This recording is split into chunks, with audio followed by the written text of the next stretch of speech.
Hello, ladies and gentlemen, and welcome back to another segment here on Project Purpose. For those of you who are new, we cover topics that relate to mental health, mental wellness, and education on a week-by-week basis. And today's topic of discussion is education. On the conversation on education, I want to talk about how you situate yourself to make the best decisions for you in the moments that matter the most. And so to have this conversation, I'm going to preface it with something anecdotal, and this is going to be a personal experience of mine where I did need to get some support medically. I needed to get support medically, but it's a big story, and I think that with this story came the insight that there are different ways that we navigate different institutions in our society. The core institutions in our society, in my opinion, is that of mental health, our healthcare as in and of itself, and then also our education systems. And I think they work very well together, and I think that there's different things that we don't learn that really impact our ability to navigate our healthcare systems with care and with critical thinking, with a critical thinking lens. And certain things, as a result of that, we learn the hard way. And so in this situation, I learned the hard way, but not necessarily as a doom's tale. I actually had a great relationship with my doctor, but I guess this story starts in 2013.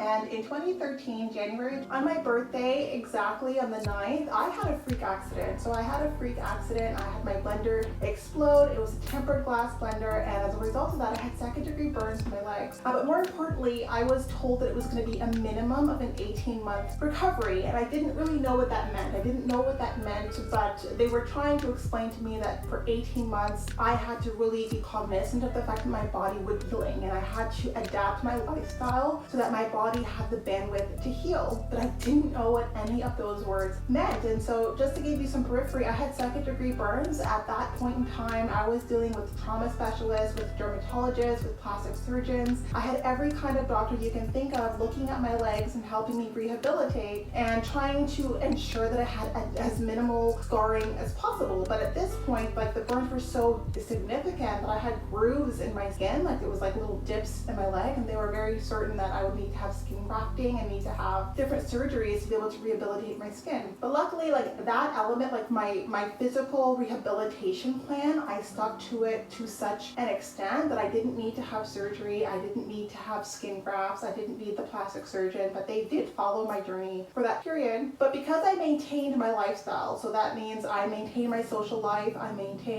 still even went on vacation despite the fact that I had these burns, which was a horrible idea, but I still maintained my work schedule. I was still traveling here and there for work. I was still trying to keep up with my lifestyle, right? I was still working out the same amount, and at that point I was working out a lot, and I wasn't just doing yoga, which is a little bit more of a chill workout plan. I was doing a lot of different things, and by 6 months, with me not adapting and giving my body the bandwidth to heal, my digestive system started to deteriorate. And so I didn't correlate these two things other than in hindsight, but because my lifestyle didn't change and my body needed me to create space in my lifestyle to heal, my stomach started to deteriorate. So this is where I developed a gluten sensitivity, but it was such a nuanced sensitivity. So think about this. So I was first having my network of doctors help me rehabilitate my burns, and now I was developing a different network of doctors trying to figure out why it was the case that I was developing these ulcers, because we didn't know that it was a gluten sensitivity, but I was having different stomach issues. And so the stomach issues were, now we understand, a byproduct of the fact that my lifestyle wasn't changing to allow my body the bandwidth to heal, and as a byproduct of that, my stomach started to deteriorate. I wasn't digesting my food properly because I was under physical stress. So this wasn't necessarily about the stress in my lifestyle, it was because the stress in my lifestyle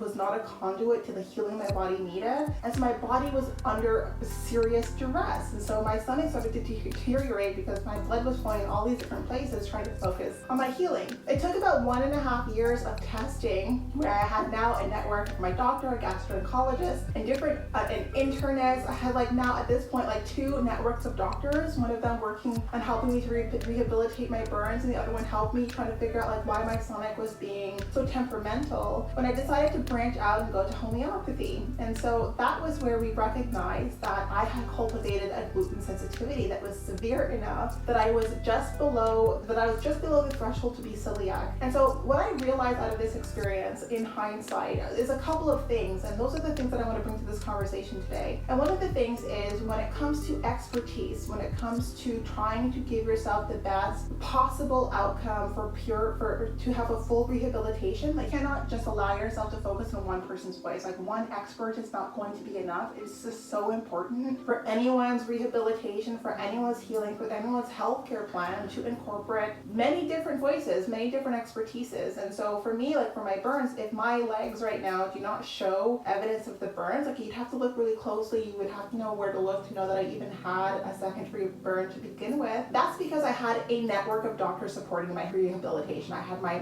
own physician, I had a trauma doctor, I had a dermatologist, I had plastic surgeons, and I followed all of their rehabilitation plans. And to all of their surprise, my skin completely rehabilitated, and they were shocked all the more because I obviously have more pigment in my skin. So even when my skin regenerated, they weren't quite sure if my pigment was going to regenerate, but it was able to because I didn't follow just one doctor's treatment plan, but all three of them. But where this nuance becomes even more important was my stomach. It took a year and a half of testing to be able to identify like what was going on with my stomach. And the reason why they couldn't figure it out, it wasn't because they weren't doing the right tests that aligned with my symptoms, but because their tests weren't sensitive enough to figure out that my issue was a gluten sensitivity, because they were doing a celiac test. And so with the celiac test, or the report that my doctor was reading back to me, it was just like not a positive or a negative response. It wasn't giving her the amount of data that she needed to be able to then say, well, wait, this isn't as severe to be able to qualify as celiac, but it's severe enough that you have to cut gluten out of your life. I had to see a homeopathic doctor to get that kind of data to be able to recognize that the reason why I was having symptoms that translate as a gluten sensitivity is because I had a severe gluten sensitivity. And though it wasn't celiac, because there was this one gluten that I wasn't totally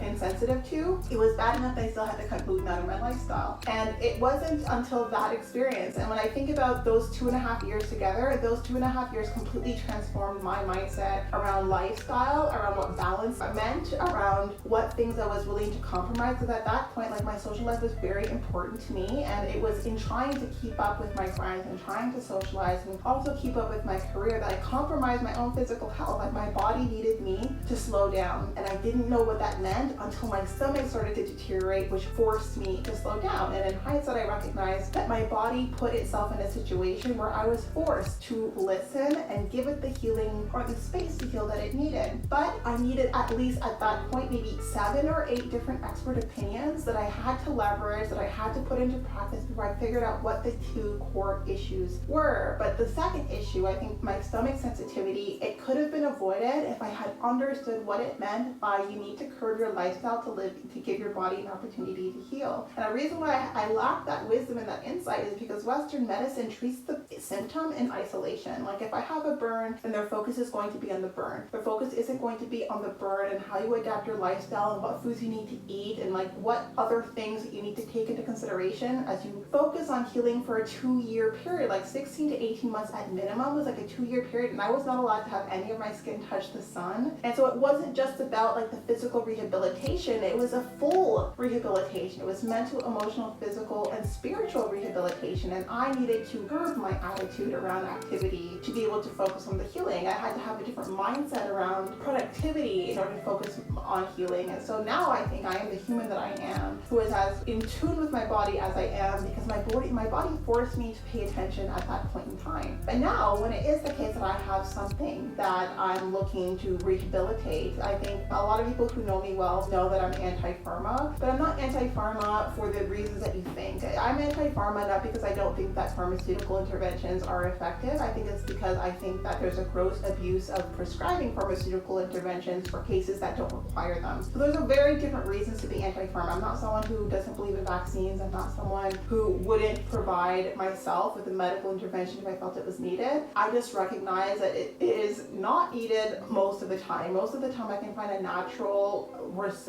rehabilitation or intervention plan to support my needs. And I have, in the majority of cases, found a natural way of supporting my needs without having to go into pharma. And in fact, it was also because in that time period, I was developing an antibiotic resistance that it was my doctors who ended up pivoting their discussions with me and letting me know that I had to figure out a way to figure out how to focus on my rehabilitation the natural route, because I was developing antibiotic resistance. And so I'm really very thankful of these events in my life, because these events in my life have taught me to really navigate healthcare, taught me to be very intentional about my healthcare, about my own personal health. It taught me about how to ask the right questions, how to seek the support that was required, and that you really couldn't be passive when it came to rehabilitation. You really needed to play an active role and make the decisions as it relates to rehabilitation and what that looks like, and really build a plan out of the expertise, out of the recommendations that you've received from other people. But you couldn't just offload that responsibility into an expert. Like, you really needed to take the agency and the ownership of your own healing journey. And because I did that, and because I was not only focused on one person's opinion but on multiple opinions, and figure out, like, how do I best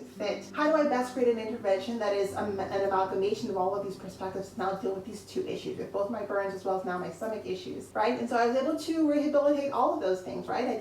I no longer have issues with my stomach. I was able to make the dietary changes required to remove those symptoms. I was able to rehabilitate my legs without the need of any surgical intervention. I respected that 2-year timeline where I followed the treatment plan physically to be able to enable my skin to heal properly and have all the pigment return the way it was supposed to. But that was all because of the choices that I decided to make in the way that I navigated the expert opinions around me. So I think that's really important. I think that it's really important that we recognize that we can't be lackadaisical, we can't be passive when it comes to our healthcare. We can't just trust one opinion. We need to really do our best to garnish the best opinion, the best intervention for us. It's something that requires a community to get there. In any case, that was it, but definitely not all. If I piqued your interest, if you're focused on self-mastery and on cultivating that inner knowing and that intuition, then join us. We do host live events at least twice a month, every month for the foreseeable future on our website, so definitely be sure to check that out. We also do provide leadership programs for children, focusing on leadership in juvenescence. So if that is something that you're interested in, we have 4 core modules focusing on cultivating self-concept, self-efficacy, autonomy, and compassion. So tune in. I mean, we have something for everyone, and we are currently on the road to 1K. So give us a follow, leave us a like, and give us an opportunity to play a small role in your journey. I look forward to chatting with all of you very soon.